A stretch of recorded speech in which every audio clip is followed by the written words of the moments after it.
Hi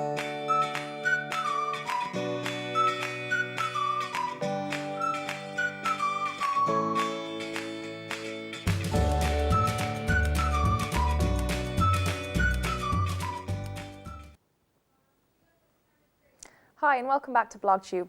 I'm Sadia and we have a great show lined up for you today. We've got a special YouTuber guest and interviews with two other blogging and vlogging experts. First up, our reporter Angie went to talk to Catherine, who reads blogs and watches YouTube daily. Thank you, Sadia. I'm here today to ask Catherine, who watches YouTube on a daily basis, a couple of questions. Catherine, can I begin by asking you, why do you find YouTube and blogs so interesting? I find it interesting because it's a bit more different to your normal everyday routine that you go about, or reading a magazine or watching a TV show. More accessible, I think, and even a bit more interesting. You can go from many different genres rather than just maybe being stuck to one at a specific time during the day. But personally, I think it's a great new platform. Who do you watch on YouTube and what blog do you read? It's a tough one, but my favourite has to be Mr. Ben Brown is his YouTube name in the meantime, but he might end up changing it in the future because he's had that for quite a while. But he is a daily vlogger. He travels across the world. He used to be a kayaker. He lives at home in not even Dublin, in London, but he's in a long distance relationship with a girl in South Africa. So you get good perspective of two really different places, like a city to like a nice kind of mountainous area, and you get to see loads of different things because he travels a lot. So you'll get a perspective of his life every day, and he's quite an interesting person in general.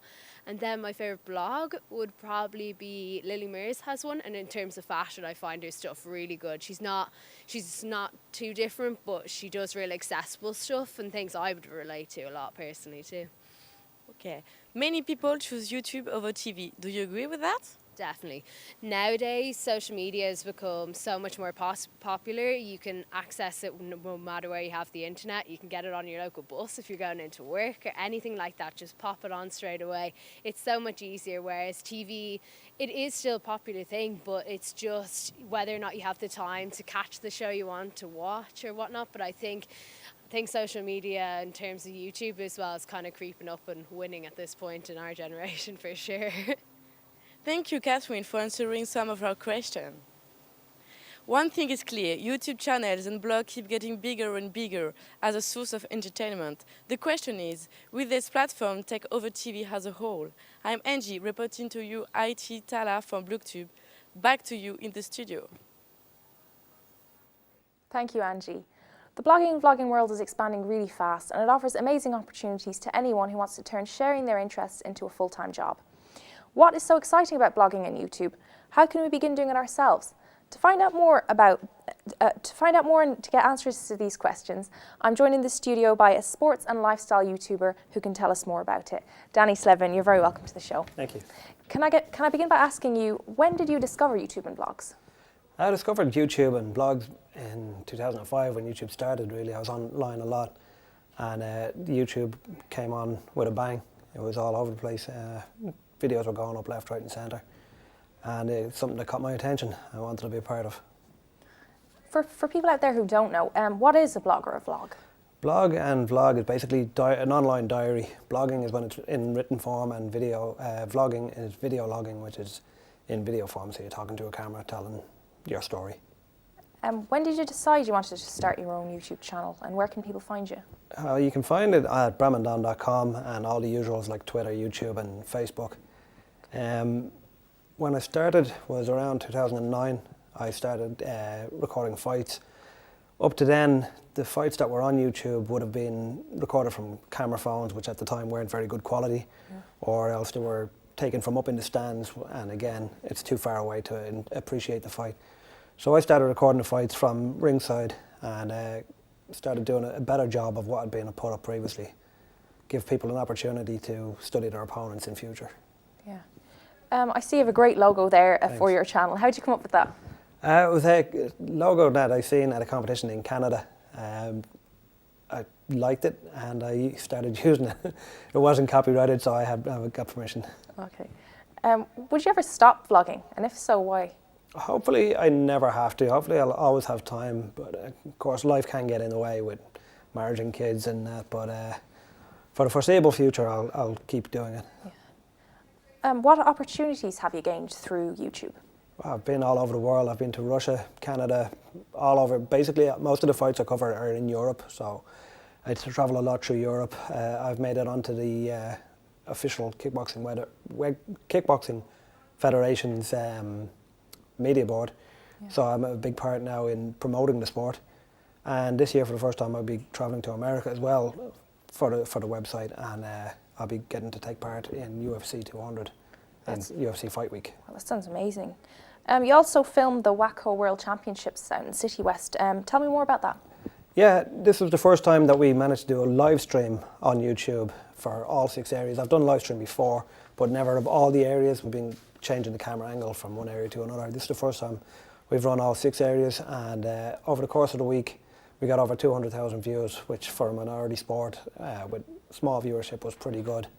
It gave the people at home an opportunity to watch their favourite fighters and their family fight live for the people that couldn't make it over here.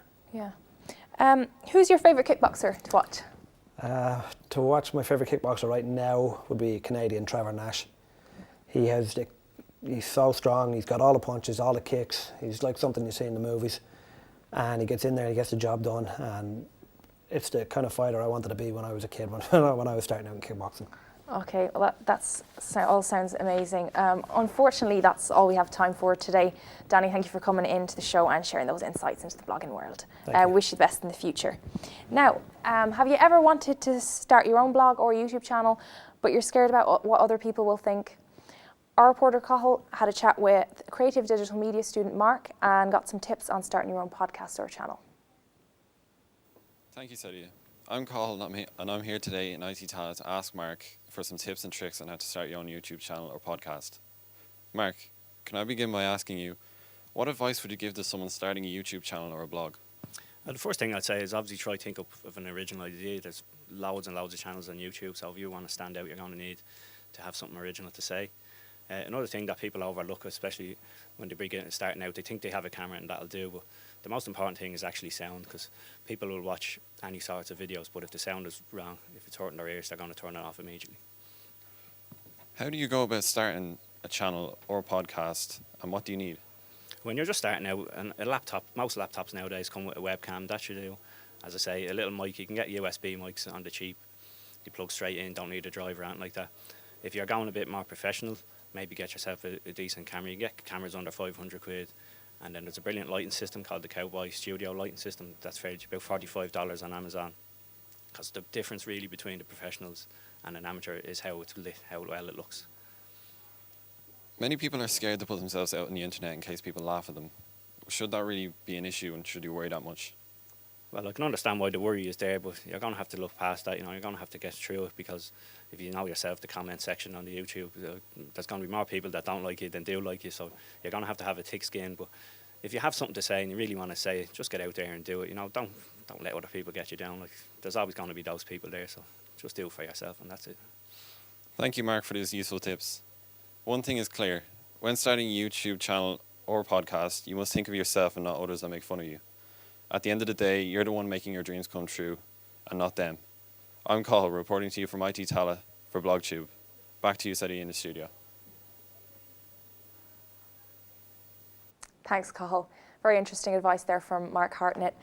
Now, moving on from production, next up we're heading over to the arts desk, where Jenny and Tori will be talking about different bloggers and YouTubers, their achievements and how the internet has changed their lives. Over to you, girls. Welcome to today's Arts Desk. Today we're going to present you with different YouTubers and bloggers and talk about their daily lives. First up, we have Zoe Stug, known as Zoella on YouTube. Her achievements are out of this world. If she didn't start uploading videos onto YouTube, she wouldn't be where she is today, having 9.5 million subscribers, releasing 2 books, having her own beauty range, and being a wax fitter in Madame Tussauds in London. PewDiePie, who creates gaming videos on YouTube, has now over 40 million subscribers as well as 10 billion views. He is the most successful YouTuber out there. Everyone would want to be where he is now.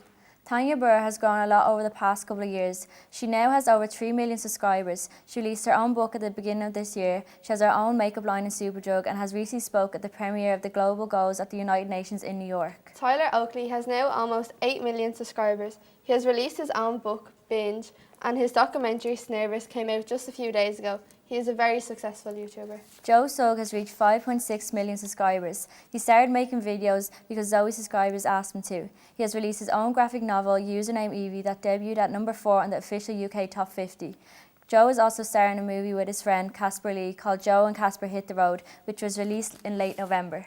As you can see, YouTube and blogging can lead you to great opportunities and can change your life forever if you're willing to work hard like these guys have. Of course, there are many other successful creators out there, and the YouTube and blogging world is growing so fast that the success is unbelievable. Tune in to next week's Arts Desk, where we will bring you some news and gossip on what exactly happens off camera in a YouTube and blogger's daily life. That's all from us for today. See you all next week. Over to you, Sadia. Thanks, Jenny and Tori. Well, that's our show for this week. One thing is clear, the blogging and vlogging world will continue to grow and attract more and more people, but with only a few lucky enough to say it's their full-time job, hard work and dedication are the keys to success. Be sure to get in touch with us on Facebook and Twitter and let us know what you thought of this week's show. I hope you enjoyed today's show and got some answers to the questions you had about the internet life. That's all from us today. Tune into Blogtube next week to find out more about bloggers and YouTubers. We'll see you then.